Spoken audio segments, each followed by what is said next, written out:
마가복음 12장부터 13장까지입니다.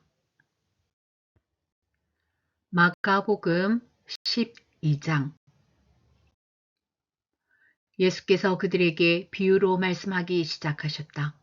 어떤 사람이 포도원을 일구어서 울타리를 치고 포도즙을 짜는 확을 파고 망대를 세웠다.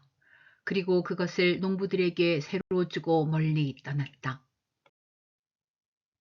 때가 되어서 주인은 농부들에게서 포도원 소출의 얼마를 받으려고 한 종을 농부들에게 보냈다. 그런데 그들은 그 종을 잡아서 때리고 빈손으로 돌려보냈다. 주인이 다시 다른 종을 농부들에게 보냈다. 그랬더니 그들은 그 종의 머리를 때리고 그를 능욕하였다. 주인이 또 다른 종을 농부들에게 보냈더니 그들은 그 종을 죽였다. 그래서 또 다른 종을 많이 보냈는데 덜어는 때리고 덜어는 죽였다. 이제 그 주인에게는 단 한 사람, 곧 사랑하는 아들이 남아 있었다. 마지막으로 그 아들을 그들에게 보내며 말하기를 그들이 내 아들이야 존중하겠지 하였다. 그러나 그 농부들은 서로 말하였다. 이 사람은 상속자다. 그를 죽여버리자. 그러면 유산은 우리의 차지가 될 것이다. 그러면서 그들은 그를 잡아서 죽이고 포도원 바깥에다가 내던졌다. 그러니 포도원 주인이 어떻게 하겠느냐? 그는 와서 농부들을 죽이고 포도원을 다른 사람들에게 줄 것이다. 너희는 성경에서 이런 말씀도 읽어보지 못하였느냐? 집을 짓는 사람이 버린 돌이 집 모퉁이의 머릿돌이 되었다. 이것은 주님께서 하신 일이요 우리 눈에는 놀랍게 보인다. 그들은 이 비유가 자기들을 겨냥하여 하신 말씀인 줄 알아차리고 예수를 잡으려고 하였다. 그러나 그들은 무리를 두려워하여 예수를 그대로 두고 떠나갔다. 그들은 말로 예수를 책잡으려고 바리새파 사람들과 헤롯 당원 가운데서 몇 사람을 예수께로 보냈다. 그들이 와서 예수께 말하였다. 선생님, 우리는 선생님이 진실한 분이시고 아무에게도 매이지 않는 분이심을 압니다. 선생님은 사람의 겉모습으로 판단하지 않으시고 하나님의 길을 참되게 가르치십니다. 그런데 황제에게 세금을 바치는 것이 옳습니까? 옳지 않습니까? 바쳐야 합니까? 바치지 말아야 합니까? 예수께서 그들의 속임수를 아시고 그들에게 말씀하셨다. 어찌하여 나를 시험하느냐? 데나리온 한 잎을 가져다가 나에게 보여보아라. 그들이 그것을 가져오니 예수께서 그들에게 물으셨다. 이 초상은 누구의 것이며 적힌 글자는 누구의 것이냐? 그들이 대답하였다. 황제의 것입니다. 예수께서 그들에게 말씀하셨다. 황제의 것은 황제에게 돌려주고 하나님의 것은 하나님께 돌려드려라. 그들은 예수께 경탄하였다. 부활이 없다고 주장하는 사두개파 사람들이 예수께 와서 물었다. 선생님, 모세가 우리에게 써주기를 어떤 사람의 형이 자식이 없이 아내만 남겨두고 죽으면 그 동생이 그 형수를 맞아들여서 그의 형에게 대를 이을 자식을 낳아 주어야 한다 하였습니다. 형제가 7 있었습니다. 그런데 마지가 아내를 얻었는데 죽을 때에 자식을 남기지 못하였습니다. 그리하여 둘째가 그 형수를 맞아들였는데 그도 또한 자식을 남기지 못하고 죽고 셋째도 그러하였습니다. 7이 모두 자식을 두지 못하였습니다. 맨 마지막으로 그 여자도 죽었습니다. 그들이 살아날 부활 때에 그 여자는 그들 가운데 누구의 아내가 되겠습니까? 7이 모두 그 여자를 아내로 맞아들였으니 말입니다.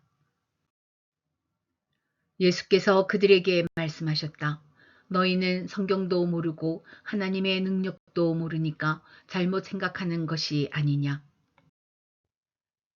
사람이 죽은 사람들 가운데서 살아날 때에는 장가도 가지 않고 시집도 가지 않고 하늘에 있는 천사들과 같다. 죽은 사람들이 살아나는 일에 관해서는 모세의 책에 떨기나무 이야기가 나오는 대목에서 하나님께서 모세에게 어떻게 말씀하셨는지를 너희는 읽어보지 못하였느냐. 하나님께서는 모세에게 말씀하시기를 나는 아브라함의 하나님이요 이삭의 하나님이요 야곱의 하나님이다 하시지 않으셨느냐. 하나님은 죽은 사람들의 하나님이 아니라 살아있는 사람들의 하나님이시다. 너희는 생각을 크게 잘못하고 있다. 율법학자들 가운데 한 사람이 다가와서 그들이 변론하는 것을 들었다. 그는 예수가 그들에게 대답을 잘 하시는 것을 보고서 예수께 물었다. 모든 계명 가운데서 가장 으뜸되는 것은 어느 것입니까? 예수께서 대답하셨다. 첫째는 이것이다. 이스라엘아 들어라. 우리 하나님이신 주님은 오직 한 분이신 주님이시다. 내 마음을 다하고 내 목숨을 다하고 내 뜻을 다하고 내 힘을 다하여 너희 하나님이신 주님을 사랑하여라. 둘째는 이것이다. 내 이웃을 내 몸같이 사랑하여라. 이 계명보다 더 큰 계명은 없다. 그러자 율법학자가 예수께 말하였다. 선생님, 옳은 말씀입니다. 하나님은 한 분이시요 그 밖에 다른 이는 없다고 하신 그 말씀은 옳습니다.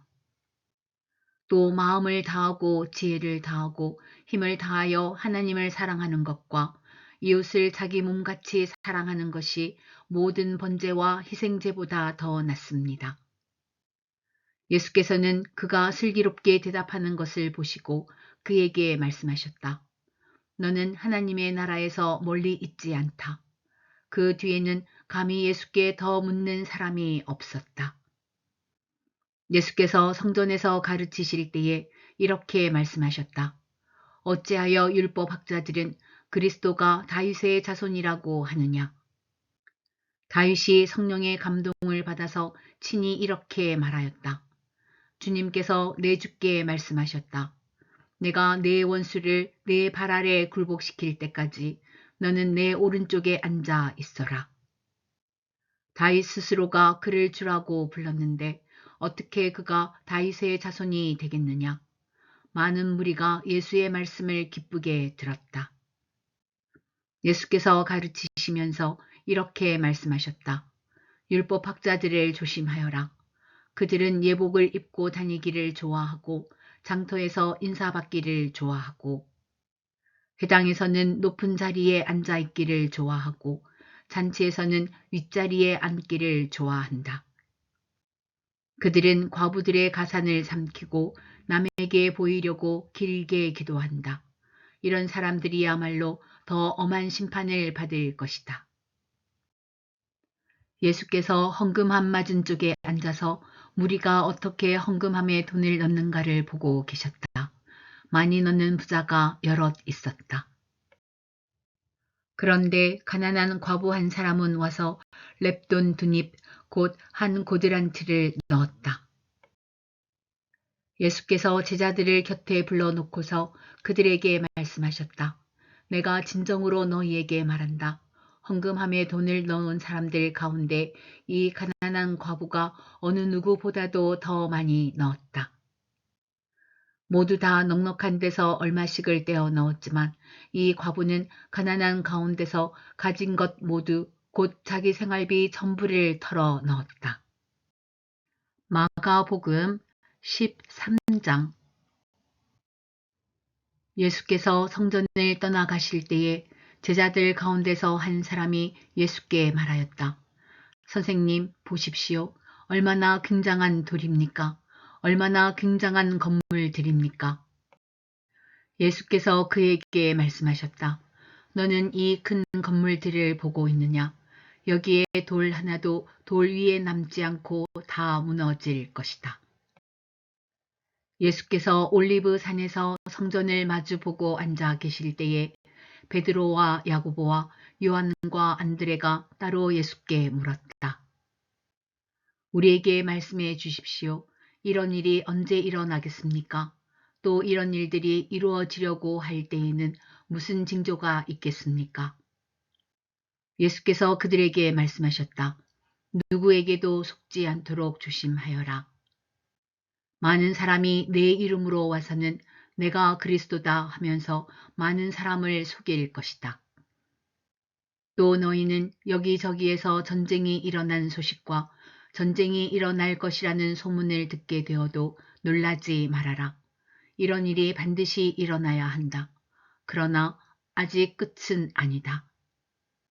민족과 민족이 맞서 일어나고 나라와 나라가 맞서 일어날 것이며 지진이 곳곳에서 일어나고 기근이 들 것이다. 이런 일들은 진통의 시작이다. 너희는 스스로 조심하여라.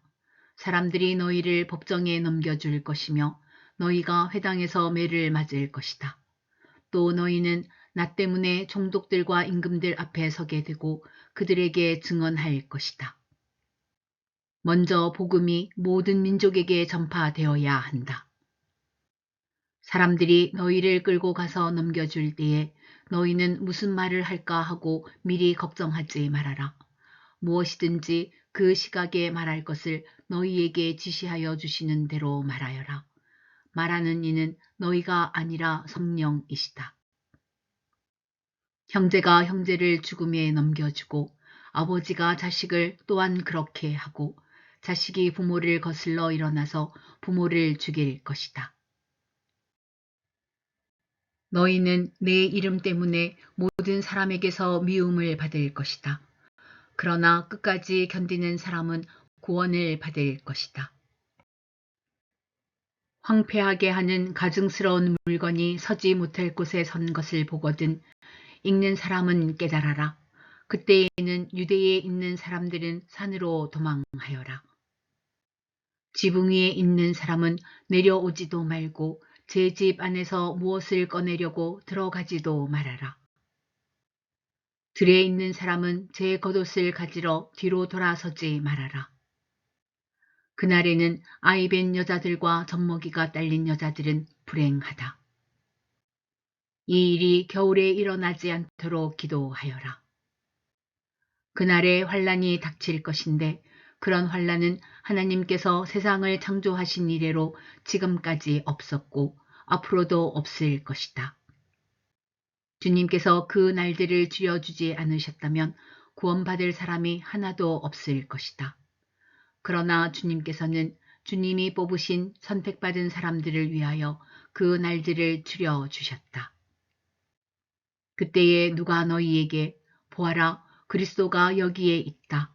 보아라 그리스도가 저기에 있다 하더라도 믿지 말아라. 거짓 그리스도들과 거짓 예언자들이 일어나 표징들과 기적들을 행하여 보여서 할 수만 있으면 선택받은 사람들을 홀리려 할 것이다. 그러므로 너희는 조심하여라. 내가 이 모든 일을 너희에게 미리 말하여 둔다. 그러나 그 환란이 지난 뒤에 그날에는 해가 어두워지고 달이 빛을 내지 않고 별들이 하늘에서 떨어지고 하늘의 세력들이 흔들릴 것이다. 그때의 사람들이 인자가 큰 권능과 영광에 쌓여 구름을 타고 오는 것을 볼 것이다. 그때에 그는 천사들을 보내어 땅 끝에서 하늘 끝까지 사방에서 선택된 사람들을 모을 것이다. 무화과 나무에서 비유를 배워라. 그 가지가 연해지고 잎이 돋으면 너희는 여름이 가까이 온 줄을 안다.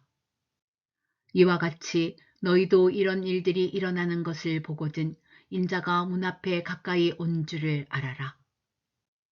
내가 진정으로 너희에게 말한다. 이 세대가 끝나기 전에 이 모든 일이 다 일어날 것이다. 하늘과 땅은 없어질지라도 나의 말은 절대로 없어지지 않을 것이다. 그러나 그날과 그때는 아무도 모른다. 하늘의 천사들도 모르고 아들도 모르고 오직 아버지만 아신다. 조심하고 깨어 있어라. 그때가 언제인지를 너희가 모르기 때문이다. 사정은 여행하는 어떤 사람의 경우와 같은데 그가 집을 떠날 때에 자기 종들에게 권한을 주어서 각 사람에게 할 일을 맡기고 문지기에게는 깨어 있으라고 명령한다. 그러므로 깨어 있어라. 집주인이 언제 올는지 저녁녘일지 한밤중일지 닭이 울 무렵일지 이른 아침녘일지 너희가 알지 못하기 때문이다. 주인이 갑자기 와서 너희가 잠자고 있는 것을 보게 되는 일이 없도록 하여라. 내가 너희에게 하는 말은 모든 사람에게 하는 말이다. 깨어 있어라.